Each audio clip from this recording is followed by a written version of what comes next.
배달 노동자인 라이더들의 여러 가지 노동 실태에서 드러난 문제를 개선하기 위해서는 중앙정부가 나서서 해야 될 일인데요.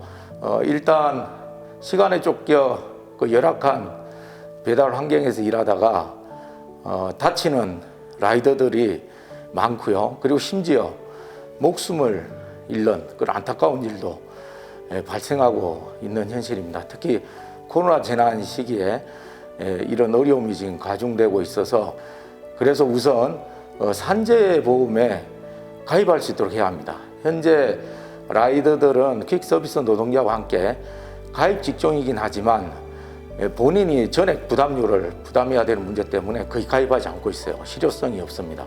배달 노동자들은 음식점에 소속돼 있지 않고 배달의 민족이나 요기요와 같은 배달 업체에도 소속되어 있지 않습니다. 다만 이제 배달 대행 업체에 위탁 관계를 맺고 있어서 그 근로기준법상 근로자에는 해당되지 않습니다. 근로기준법상 근로자라고 하려면 사용 종속 관계가 있는지가 핵심인데 배달 노동자들은 이제 통상의 근로자들처럼 사전에 근로 시간이나 근로 장소를 구체적으로 정해놓지 않기 때문에 이런 점들이 이제 근로기준법상 근로자성이 부정되는 중요한 징표로 여겨지고 있습니다. 배달 노동자들 같은 경우에는 보통 한 개 업체랑 계약을 맺는 경우가 한 83% 정도가 되고요. 그러니까 거의 대부분은 한 개 업체에서만 전속적으로 일을 한다, 이렇게 보시면 될 것 같습니다.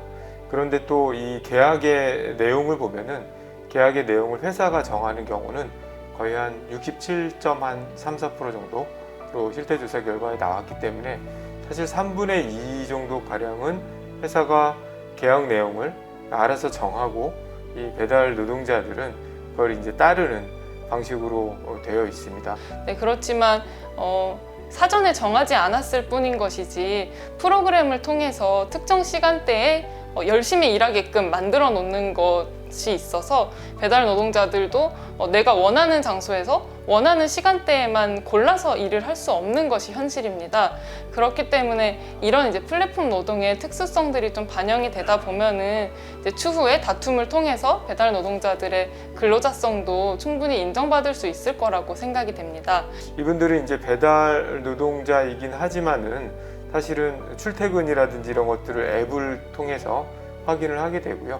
앱을 통해서 출퇴근 확인하는 경우가 한 71.1%가 되기 때문에 새로운 방식으로 일을 하고 있다, 이렇게 보시면 될 것 같습니다. 이렇게 해서 근로기준법상 근로자로 인정이 된다면 지금까지 사용해 본 적 없는 연차 휴가를 사용할 수도 있고 주휴수당도 받을 수 있고 퇴직금도 받을 수 있게 됩니다.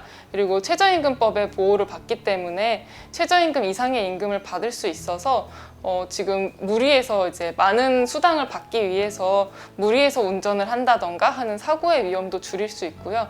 그리고 산재보험법의 테두리 안에 온전히 들어올 수 있게 돼서 일하다 다쳤을 때 산재보험으로 처리를 할 수 있는 그런 혜택까지 받을 수 있습니다. 그래서 사업주가 보험료를 전액 부담하게 해서 우리 라이더들이 좀 더 안전하게 일할 수 있도록 그 산재보험 가입 의무화를 추진해야 하고요. 사실은 그 배달 앱이 배달 노동 시장에서 가장 큰 수혜를 받는 당사자임에도 아무런 법적 책임을 지고 있지 않습니다. 굉장히 심각한 문제입니다. 오토바이 리스를 이용한 부당한 폭리가 많은데 중단해야 하고, 그리고 라이더와 맺는 계약서 투명하게 공개해서 공정한 계약이 될 수 있도록 시정을 해야 합니다.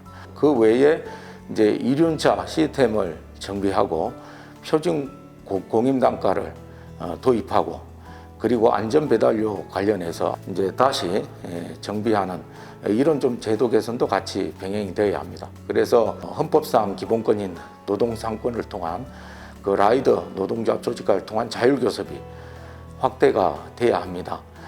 그런 자율교섭을 통해서만 라이더들이 겪는 여러 가지 어려움들이 해소될 수 있거든요. 무엇보다도 코로나 재난 시기에 대면 노동을 하면서 목숨을 걸고 일을 하고 있는 라이더들이 더 이상 희생되는 일이 없도록 이번 실태조사에서 드러난 문제들에 대해서 각 청위에서 제도 개선 대안이 실효성 있게 시행될 수 있도록 하는 것이 중요합니다.